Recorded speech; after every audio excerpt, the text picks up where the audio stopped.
The परीक्षा academy में आप सभी का स्वागत है। आज का विषय है प्रायद्वीपीय पठार और उसकी प्रमुख उच्चभूमियां। प्रायद्वीपीय पठार और उसकी प्रमुख उच्चभूमियां। प्रायद्वीपीय पठार भारत का सबसे प्राचीन और स्थिर भूभाग है, जो प्राचीन गोंडवाना भूखंड का हिस्सा रहा है। इसका निर्माण मुख्यतः आग्नेय और कायांतरित शैलों से हुआ है, इसलिए यहाँ ग्रेनाइट, नीस और अन्य कठोर क्रिस्टलीय शैलें व्यापक रूप से पाई जाती हैं। लंबे समय से स्थिर भूभाग होने के कारण यहाँ हिमालय जैसी नवीन वलन क्रियाएं कम दिखाई देती हैं, लेकिन भ्रंशन, उत्थान, ज्वालामुखीय गतिविधियों और दीर्घकालीन अपरदन ने इसकी वर्तमान स्थलाकृति को आकार दिया है। इस पठार का सामान्य आकार त्रिकोणीय है। उत्तर में मध्य भारतीय उच्चभूमियां तथा दक्षिण में दक्कन का पठार इसके प्रमुख भाग हैं। इसकी औसत ऊंचाई लगभग 600 से 900 मीटर है, हालांकि अलग अलग क्षेत्रों में पर्याप्त भिन्नता मिलती है। प्रायद्वीपीय पठार सामान्यतः पश्चिम में ऊंचा और पूर्व की ओर ढाल वाला है। इसी कारण इसकी अधिकांश प्रमुख नदियां पूर्व की ओर बहती हैं।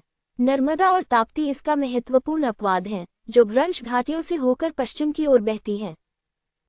मध्य उच्चभूमियां नर्मदा नदी के उत्तर में स्थित प्रायद्वीपीय पठार का उत्तरी भाग हैं। मालवा पठार मध्य उच्चभूमियों का प्रमुख हिस्सा है और मुख्यतः मध्य प्रदेश तथा राजस्थान के कुछ भागों में विस्तृत है। मालवा पठार का बड़ा भाग प्राचीन लावा निक्षेपों से प्रभावित है और इसकी सामान्य ढाल उत्तर तथा उत्तर पूर्व की ओर है। चंबल और उसकी सहायक नदियों ने मालवा तथा आसपास के क्षेत्रों में गहरा अपरदन किया है।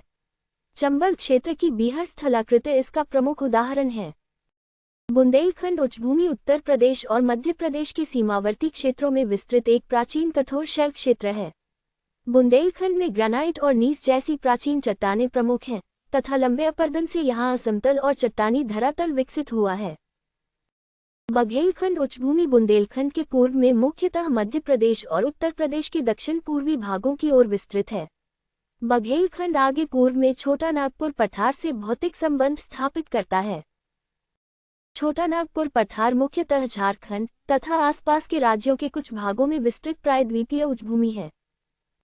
ये पठार खनिज संसाधनों की दृष्टि से अत्यंत महत्वपूर्ण है। कोयला, लौह अयस्क, अभ्रक और अन्य खनिजों की उपलब्धता ने इसे भारत के प्रमुख औद्योगिक क्षेत्रों में स्थान दिया है। छोटा नागपुर पठार के भीतर रांची और हजारीबाग जैसे पठारी भाग पाए जाते हैं। दामोदर नदी छोटा नागपुर क्षेत्र की महत्वपूर्ण नदी है और इसकी घाटी भारत के प्रमुख कोयला क्षेत्रों से जुड़ी है। प्रायद्वीपीय पठार का दक्षिणी और अधिक विस्तृत भाग दक्कन का पठार कहलाता है। दक्कन का पठार नर्मदा नदी के दक्षिण में स्थित विशाल त्रिकोणीय उच्चभूमि है। दक्कन के उत्तर पश्चिमी भाग का विशाल क्षेत्र बेसाल्टिक लावा प्रवाह से बना है, जिसे दक्कन ट्रैप कहा जाता है। दक्कन ट्रैप की सीढ़ीनुमा स्थलाकृति अलग अलग समय पर निकले लावा की अनेक परतों के अपरदन से विकसित हुई है। बेसाल्टिक चट्टानों के अपक्षय से दक्कन के कई क्षेत्रों में काली मिट्टी का विकास हुआ है।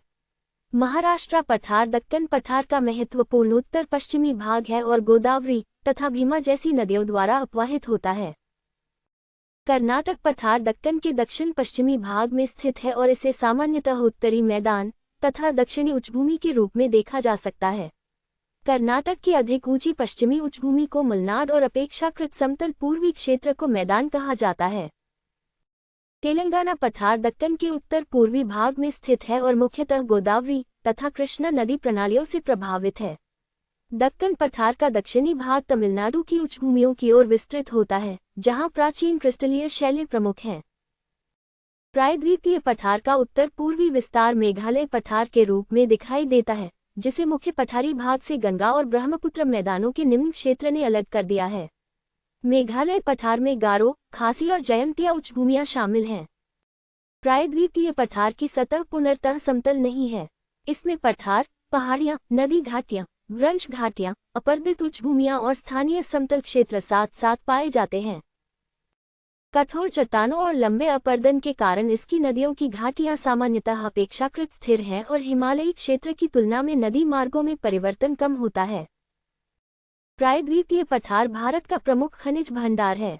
लौह अयस्क, मैंगनीज, बॉक्साइट, कोयला और अनेक धात्विक तथा अधात्विक खनिज मुख्यतः इसी भूभाग से जुड़े हैं। इसकी ऊंचाई और नदी ढाल अनेक स्थानों पर जलविद्युत उत्पादन के लिए अनुकूल परिस्थितियां प्रदान करती हैं, जबकि पठारी नदियों पर सिंचाई और बहुउद्देशीय परियोजनाओं का भी विकास हुआ है। प्रायद्वीपीय पठार का महत्व केवल एक प्राचीन भूभाग के रूप में नहीं है, बल्कि इसकी विभिन्न उच्चभूमियां भारत के अपवाह, मिट्टी, खनिज संसाधनों, कृषि और औद्योगिक विकास की भौतिक आधारभूमि तैयार करती हैं। हमसे जुड़ने के लिए आपका बहुत बहुत धन्यवाद। ऐसी ही उपयोगी अध्ययन सामग्री के लिए वीडियो को लाइक और शेयर करें तथा द परीक्षा अकेडमी चैनल को सब्सक्राइब अवश्य करें।